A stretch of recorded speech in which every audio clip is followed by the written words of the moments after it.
मेरे बच्चे, मैं तुम्हारी माता रानी तुम्हारे जीवन को खुशहाल जीवन बनाने के लिए आज आई हूँ। इसलिए इस संदेश को लाइक करके अपनी माता रानी की स्वीकृति दो और कमेंट में जय हो माता रानी और हर हर महादेव जी लिख दो। मेरे बच्चे, तुम्हारे जीवन में कोई ऐसा व्यक्ति है जिसकी बुरी नज़र है तुम पर। वो वक्त वक्त पर कुछ ऐसी क्रियाएं करता है जिससे तुम्हें बहुत तकलीफ होती है। पिछले कुछ महीनों में तुम्हारे साथ बहुत बुरा घटित हुआ है, कुछ बहुत बुरा जिसने तुम्हारे मन को अंदर से झंझोल दिया है। तुम्हारा स्वास्थ्य बहुत खराब रहा है, तुम्हारे बने हुए काम बिगड़े हैं। वह व्यक्ति तुमसे बहुत ही श्रेया करता है और तुम्हें भी पता है कि वह व्यक्ति कौन है। तुम्हारा काम बनते बनते बिगड़ जाता है और जब तुम मन लगाकर काम करते भी हो तो एक दो दिन तक तो बहुत अच्छा रहता है, पर उसके बाद अपने यहाँ आप ही तुम्हारी ऊर्जा, तुम्हारी एनर्जी डाउन हो जाती है। तुम्हारा फिर किसी चीज में काम करने का मन नहीं करता है। तुम्हें बहुत उलझन से महसूस होती है। तुम्हें सब कुछ छोड़कर भाग जाने का मन करता है।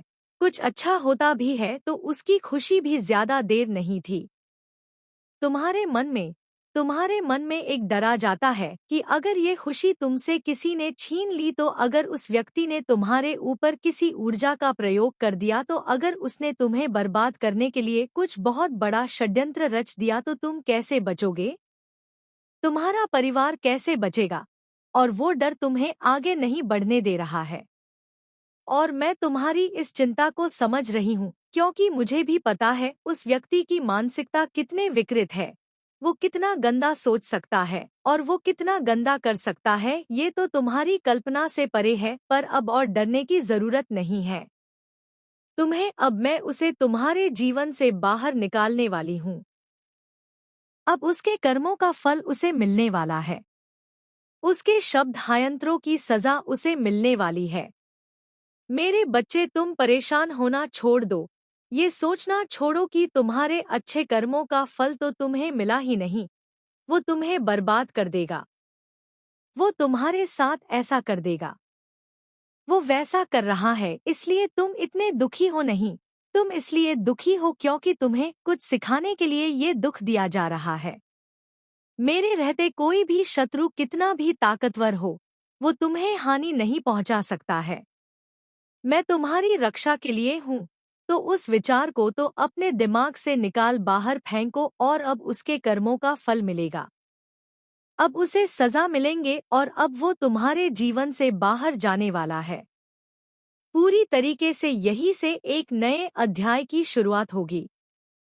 तुम्हारे जीवन में खुशियां होंगी। उसके जाने के बाद तुम्हारा मानसिक संतुलन बहुत मजबूत हो जाएगा। तुम अंदर से बहुत मजबूत हो जाओगे। उस व्यक्ति के जाने के बाद उसके साथ साथ उसकी नकारात्मक ऊर्जा भी तुम्हारे जीवन से बाहर चली जाएगी, जिसके बाद तुम्हारा हर बिगड़ा हुआ काम बनने लगेगा। तुम खुश रहने लगे। तुम्हारा स्वास्थ्य तुम्हारा साथ देने लगेगा। तुम्हारे परिवार में खुशियों का आगमन होगा और वो इंसान बाहर जाएगा। क्नॉइस, ये निश्चित है, अब उस इंसान का तुम्हारे जीवन से बाहर निकलने का समय आ गया है और अपनी सजा, अपने कर्मों का फल भोगने का समय आ गया है। अब वो तुम्हारा और बुरा नहीं कर पाएगा। बुरा करना तो छोड़ दो, अब वो तुम्हारा बुरा सोच भी नहीं पाएगा। तो तैयार हो जाओ एक नए अध्याय के लिए। तैयार हो जाओ उस इंसान की नकारात्मक ऊर्जा के बिना एक खुलकर सांस लेने के लिए, क्योंकि अब तक तो तुम घुटन की जिंदगी जी रहे थे जिसमें तुम्हारा दम घुटता था। तुम सांस भी खुलकर नहीं ले पा रहे थे।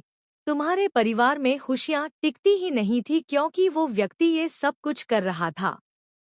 वो व्यक्ति तुम्हारे बहुत करीब होकर सब कुछ बहुत करीब से देख रहा था और उस एक एक चीज तुम्हें वार कर रहा था। एक एक चीज पर तुम्हें चोट पहुंचा रहा था, पर अब और नहीं। अब यही से एक नई शुरुआत होने वाली है तुम्हारे जीवन में, और यही शुरुआत है खुशियों की शुरुआत। तुम्हें जीवन को जीने में कोई उत्साह नहीं रह गया था। तुम्हें तो मन ही नहीं करता था, एक मेरा सा भरा जीवन जी रहे थे तुम, पर अब तुम्हें जीवन को जियोगे और खुलकर जियोगे, खुशी के साथ, आत्मसम्मान के साथ जियोगे। जिस मान सम्मान के तुम हकदार हो वह मान सम्मान तुम्हें मिलेगा और उस इंसान का झूठा बसाया हुआ संसार ध्वस्त हो जाएगा। वह संसार जिसमें वो माया जाल बिखेर के बैठा हुआ था, वही संसार उसे ले डूबेगा और उसी पे तुम्हारे नए आशियाने का जन्म होगा। एक नए जीवन का जन्म होगा जिसमें खुशियां हो, हरियाली हो और तुम्हें ये परिवर्तन खुद महसूस होगा। अपने भीतर, अपने अगल बगल उस इंसान की नकारात्मक ऊर्जा जाने के बाद तुम्हें एक बहुत अच्छी एनर्जी फील होगी। अपने आसपास तो अपने आप को शुद्ध करना शुरू कर दो। सूर्य की रोशनी में बैठो, बाहर जाओ, सांस लो, लोगों से मिलो मेरे बच्चे, और अपने जीवन को जीना सीख लो। अब वो व्यक्ति तुम्हारे जीवन से जा रहा है, खुशियां आ रही है, उन खुशियों का स्वागत करो मेरे बच्चे। तुम्हारा मन आजकल बहुत बेचैन रहता है, बहुत उल्टे सीधे ख्याल आते हैं, तुम्हारे दिमाग में रहता है। तुम्हें रात में नींद नहीं आती है, जिसकी वजह से तुम्हें बहुत क्रोध आ रहा है। तुम्हारा यकीन मुझ पर से भी डगमगाता जा रहा है कि माता, मैंने आपसे बहुत गिनती की, बहुत बार अर्जी लगाई है आपके द्वार पर आपने मेरी नहीं सुनी। आप मुझसे वादे तो बहुत करती है, क्या आप मुझे सब कुछ देंगी? माता, पर यहाँ तो मुझे मेरी परिश्रम तक का फल नहीं मिल रहा है। मेरे बच्चे, ऐसा तुम्हारे साथ हो रहा है तो हाँ टाइप करो मेरे बच्चे। यही सब बातें सोचकर तुम्हें बहुत क्रोध आ रहा है कि कहीं तुम्हारा भविष्य अंधियारे में ना डूब जाए। ऐसा इसलिए ही हो रहा है तुम्हारे साथ मेरे बच्चे, क्योंकि तुम्हारे जीवन की बहुत बड़ी मुश्किल, बहुत बड़ी प्रॉब्लम खत्म होने वाली है। वो मुसीबत अपने अंतिम चरण में है, इसलिए तुम्हें बहुत क्रोध आएगा और बहुत सारी बातें आएंगी तुम्हारे दिमाग में, जो तुम्हें खुद भी पता है कि नहीं आनी चाहिए। तुम्हारा दिल भी जानता है कि वह सारी बातें तुम्हें कभी नहीं सोचनी चाहेंगे। जो बातें अभी तुम्हारे दिमाग में आ रही है, तो इसलिए क्रोध मत करना। जो मैंने निर्धारित कर रखा है उसको मत बिगाड़ना। अपने क्रोध में कुछ भी मत बोलना, या तुम्हें क्रोध आया, जब तुम्हारे मन में विचार आए तो शांत हो जाना मेरे बच्चे। अपने शब्दों से तुम्हारी माता ने जो तुम्हारे लिए लिखा है उसको मत खो देना, क्योंकि तुम जो सोच रहे हो, जो तुम नकारात्मकता की खींच रहे हो अपने विचारों से, वही तुम्हारा जीवन बन जाएंगे। इसलिए क्रोधित मत हो, कुछ भी मत सोचो। तुम्हारे हर परिश्रम का फल तुम्हें मिलेगा, आज नहीं तो कल वो मिलेगा ही मिलेगा, और 10 गुना ज्यादा मिलेगा। मेरे बच्चे, मुझे मानते हो तो लाइक करो और 555 अंक टाइप करो। मेरे बच्चे, तुम्हारी अंतर आत्मा जानती है, तुम्हारा दिन जानता है कि तुम्हारे जीवन में बहुत जल्द ही खुशियां आने वाली है, क्योंकि तुमने बहुत संघर्ष किया है, बहुत दुख देखा है और बहुत कुछ झेला है। तुम्हें ये अंदर ही अंदर पता है मेरे बच्चे के तुम कुछ बड़ा करने के लिए पैदा हुए हो। तुम्हारा ये जन्म कुछ बड़ा करने के लिए हुआ है। तुम्हें ये भी बहुत अच्छे से पता है कि तुम्हारी माता तुम्हारे साथ न्याय जरूर करेंगी, पर जितना तुम्हारे मन को ये बात पता है, उतना ही तुम्हारा मन बेचैन हो रहा है, क्योंकि अब उससे सहा नहीं जा रहा है। अब तुम्हारे मन से इंतजार नहीं हो रहा है। उसे ऐसा लग रहा है कि अब बहुत हो गया माता, अब जल्दी दे दो मुझे वो खुशियाँ, वो सम्मान, वह सब कुछ मुझे जो मुझे मिलना चाहिए। वह जल्दी दे दो माता, इससे पहले मेरी हिम्मत टूट जाए। अब तुम्हारे लिए एक एक दिन है, एक एक पल काटना बहुत मुश्किल हो गया है मेरे बच्चे, और जिसकी वजह से तुम्हें बहुत क्रोध आ रहा है और तुम्हें लग रहा है कि तुम कुछ ऐसा कदम उठाओ, तुम कुछ ऐसा कर दो जिससे सब कुछ ठीक हो जाए या इन सारे दुखों का अंत हो जाए। पर अपनी माता की बात सुनो, बस एक इतनी बात सुन लो अपनी माता की कि इस वक्त इस समय कुछ भी मत करो, अपने क्रोध को शांत करो, चुप हो जाओ, ऐसे चुप हो जाओ मेरे बच्चे जैसे तुम्हें कभी बोलना ही नहीं आता था, क्योंकि मैंने तुम्हारे लिए कुछ सोच रखा है। तुम अपने विचारों से, अपने क्रोध से, नजरों में वह बिल्कुल गिर चुके हैं। तो आपने क्या एक्शन लेने हैं? इन लोगों के लिए क्या मार्ग है?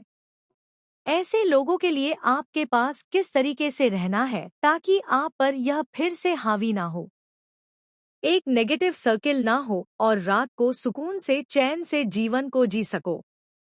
मेरे बच्चे, जो गलतियां पहले करते थे, लोगों के साथ रह करके वह चीजें आपको रिपीट नहीं करनी है।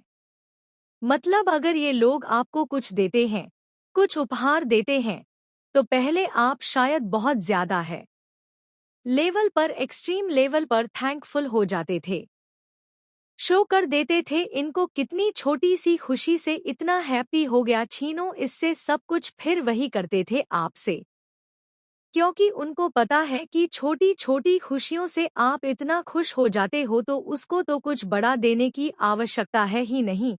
तो यहाँ पर आपके लिए जो परमात्मा का गाइडेंस ये है, अगर ऐसे लोग आपको कुछ दे रहे हैं ना, उपहार तोहसा कुछ भी हो सकता है, कुछ ना कुछ दे रहे हैं आपको, अगर कुछ खाने पीने की भी चीज है और अगर आपको कुछ इस तरीके से जैसे उपहार स्वरूप दे रहे हैं या कुछ दिखा रहे हैं, तो आपको इन लोगों को ज्यादा इम्पोर्टेंट नहीं देनी है। अगर लेकर आए हैं तो ठीक है, रख लीजिए, पर वो जो एक्सट्रीम लेवल पर जाकर आप उनको थैंकफुल, ग्रेटफुल उनके लिए होते थे ना, वह होने की जरूरत नहीं है आपको, क्योंकि आपके इसी चीज का फायदा उठाया गया। आप इन चीजों को समझे तो जब वो लोग आते हैं ना आपसे मिलजोल बढ़ाने, बातचीत करने, तो बिल्कुल उनकी बात ज्यादा सुने, खुद कम बोले और पॉइंट टू पॉइंट बात करें। बात तो करने की जरूरत है ही नहीं, अगर वह खुद से ही बोलते हैं तो आपको इस तरीके से भी मन नहीं दिखाना कि आप उनके एनिमी हैं, इस तरीके से भी नहीं दिखाना कि आपके मन में उनके लिए बहुत ज्यादा शहर टपक रहा है।